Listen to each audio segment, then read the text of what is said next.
to the Writing Talk podcast with Mikey Campling. Hello and welcome to episode 9 of the Writing Talk podcast.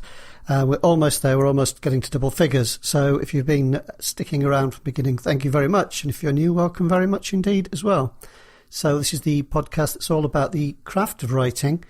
And it really is aimed at everybody from beginners upwards. And I hope that those of you who are fairly new to the writing game and still feel you've got lots to learn, as have I hope you get something out of it and enjoy it. So following on with the previous episode when we looked at the idea of perhaps not launching into your novel, as everybody seems very keen to do for all sorts of understandable reasons, but thinking about starting smaller and really honing your craft on shorter pieces of text so that you can have one of those lovely iterative processes of improving little by little really quite quickly. And if you think that it could take you, months and months and months, perhaps years even, to write your first novel, you can see that that is really quite a slow, slightly ham-fisted way of going around beginning your writing career. So if you can, I would suggest you start small. I'm going to just try not to bang on about that too much, as that was in the previous weeks. However, regardless of what you've decided to do, this episode should still be okay, because we are talking about the idea of, does it have legs? And does it wriggle when you poke it? And so on. So really, if you were thinking to your writing as a piece of craft, a piece of something that you're going to work away at, then if you were building a chair or a table, you would probably start off, a good craftsperson would start off by assessing exactly the scope of the task, because making a little coffee table for your spare bedroom is very different from making something, with advanced marquetry and wonderful cabinet work and so on, if that's the right word, that's, going to grace a great house somewhere and be made of polished mahogany and all that kind of thing. So really, we're talking about assessing your idea, and hopefully you've found the joy that is coming up with ideas. People who don't do much writing often sort of think that coming up with ideas is the hard part, and actually those of us who are dabbling with it probably find we have far too many ideas, and they come to us at all kinds of odd moments when in the shower or making a cup of tea or something, and it's actually quite easy to come up with all sorts of ideas. The hard thing is deciding which ones to actually go to work on. And perhaps this will help you if you're at that stage, or if you're just contemplating a project or contemplating perhaps your next project.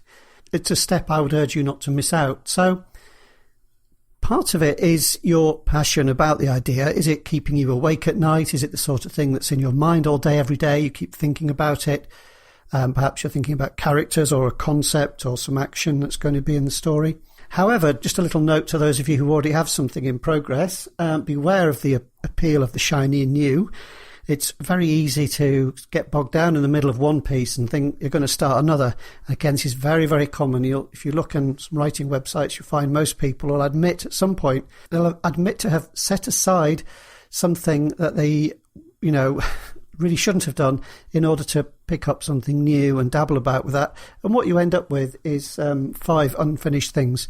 And that is no help to anybody. So always try and finish what you started. Okay, and this will process we talk about today will hopefully help you decide which ones to progress with. So part of it is, I'm not going to give you a very dreadfully formulaic thing to go through. We're not going to necessarily be drawing diagrams or filling in charts unless that's your bag and that's what you want to do. Just putting it in plain English, really. So let's think about your idea for a moment, whether it's for a short story or a much longer form of piece, or a novella or a novel, or even a series perhaps. Can you condense your idea into a few sentences for yourself, just purely, not necessarily to show anybody else, and not necessarily an elevator pitch, but just condense it, scribble it down on a sheet of paper, and then decide to yourself, is that a gripping idea?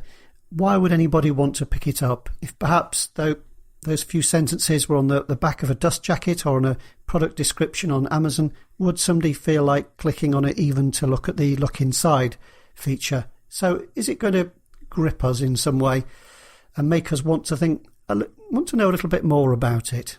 Having established, yes, your basic idea is a good one. Not only are you very excited about it, and you're not sort of rushing off on some wild goose chase and leaving all your other good work behind. Start to think about the structure of your piece. And this is really important just at a very broad brush level here. I'm not talking about writing an outline at this stage. I'm just talking about maybe a few scribbled notes on a sheet of paper or in an online document or a Word file or Scrivener file or whatever. Start to jot down some of the overall movements of the piece. You can call them acts if you want to go for sort of a 3-act structure, or you can call it anything you want. But what I'm really thinking about here is not actually what happens step by step, but why would anybody want to plough through it? Having picked it up and decided, yes, this is a good concept, I like the idea, why would anybody want to progress through that story as a reader? What would take them through it? Is there some kind of sense of movement and flow that goes through your idea? Now, it might be at this point that you say, well, okay, my idea is good, but actually it's not going to sustain any sort of long-term development as an idea. So perhaps you've really got a short form piece on your hand, and that's wonderful. That can be a very wonderful thing to do, a very rewarding thing to write, and they can come in handy. You can post short pieces onto blogs and share them on social media. You can give them away free. You can record them as readings, so you can give them away as audio books. You can compile them into anthologies, all kinds of things. So that's what I mean about assessing the scale of the project here.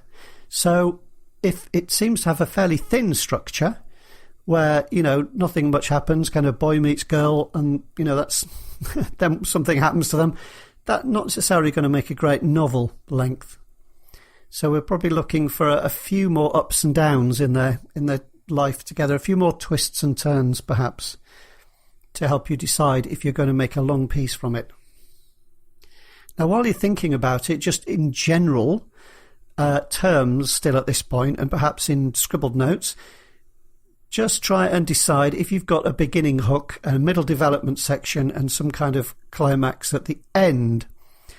And try and think of something just to fill in those blanks a little bit, to give us a sense, again, of a sense of movement from the beginning through the middle to the end, a sense that it will flow, perhaps in an unexpected or surprising and interesting way, but that it will flow, that one thing will follow another. And I'd like to think of the beginning hook as in a slightly different way to other people, not just to hook the reader, but think of it as a hook that has to be strong because the rest of your story hangs from that hook. So it really is a massive hook to hang the rest of your story from. So the opening section of your book must be really quite interesting and significant and warrant that kind of development. Okay, it has to be an idea that seems strong enough and deep enough to take on that level of development to make a satisfying piece. Also, when you're assessing how long you're going to make this piece and whether it really will make a novel or not, you need to think about your characters. Now, how deep are you going to draw your characters? How fully developed are they going to be? What will we learn about them as we progress through your piece? Hopefully we're going to find some little nuances there, some changes, some developments. It's good if your major and your minor characters have some kind of sense of development, unless they really have got a walk-on part, where they come on and say, here's your cup of tea halfway through or something. But certainly most of the people who've got a reasonable number of lines, they need to have some interesting development. If everybody's the same at the end as they are at the beginning, then that's less satisfying. So we're looking at the depths, are we going to get some of their background? Are we going to be able to guess at perhaps the reasons as to why they have their personalities, the reasons behind their behaviour traits? How much do you want to explore that? Are you interested enough in your own characters to feel, yes, I really want to develop them, I want to explore that as a theme within the story and to make it part of your story? Thinking of themes, are there any other overall themes, and how deep are those themes? So just general themes here that you could be dealing with. For instance, a story might have an underlying theme of loss or deception or it could be a much more positive one, where people are kind of a redemption story. Is there an underlying, I should say, perhaps theme? And that is kind of the mark of a longer piece, whereas a short form piece will not. It may have a lot of the other aspects in that you can tell a lot about a character from a sentence if you write in a nice economical style, but short stories aren't very big on themes. They have something of a kind of metaphor about them usually, but they don't tend to explore a theme in great detail. There just isn't room, depending on the length of the story, of course. Okay, also, having decided that, you need to think a little bit about the world or the backdrop of your story. Now, how developed is that going to be? How richly detailed? Just try and get your head around these before you begin outlining, and just assess the depth of the task that you're about to take. Assess the challenge. If it's going to be a sci-fi epic, then the world does tend to be the underlying meat. A lot of people read sci-fi as much for the technology and the concepts behind it as they do for the plot and the characters. So there's going to be a lot of work in there. So you have to make sure you've given yourself time to put that work in.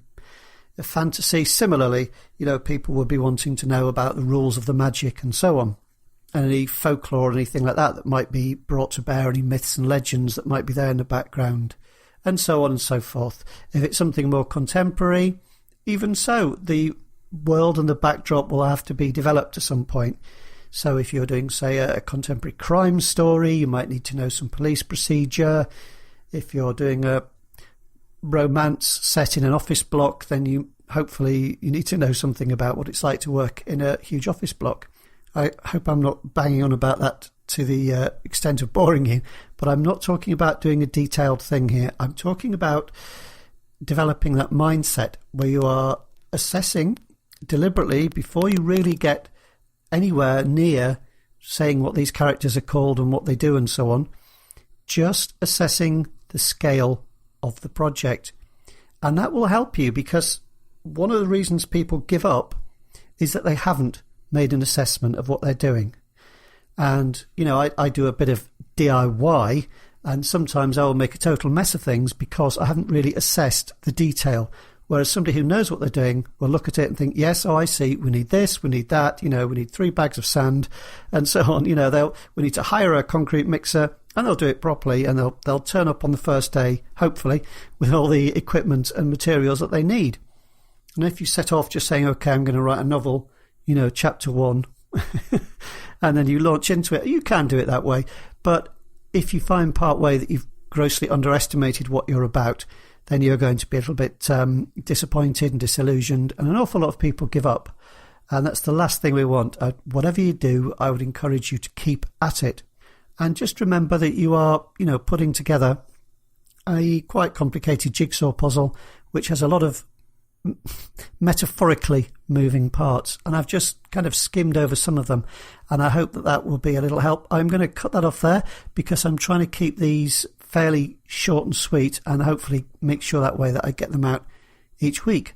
So you can find show notes, which are fairly brief, but they are there, and I'll usually link to resources and relevant books and things on the website at writingtalkpodcast.com, at writingtalkpodcast, all one word, of course. You can find me at mikeycampling.com. On Twitter, I'm Mikey Campling, all one word, and I'm generally fairly easy to find in all sorts of other ways.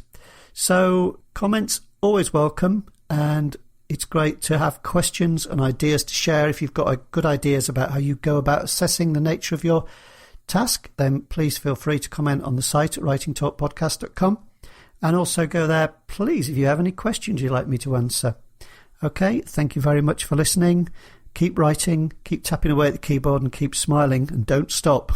Goodbye.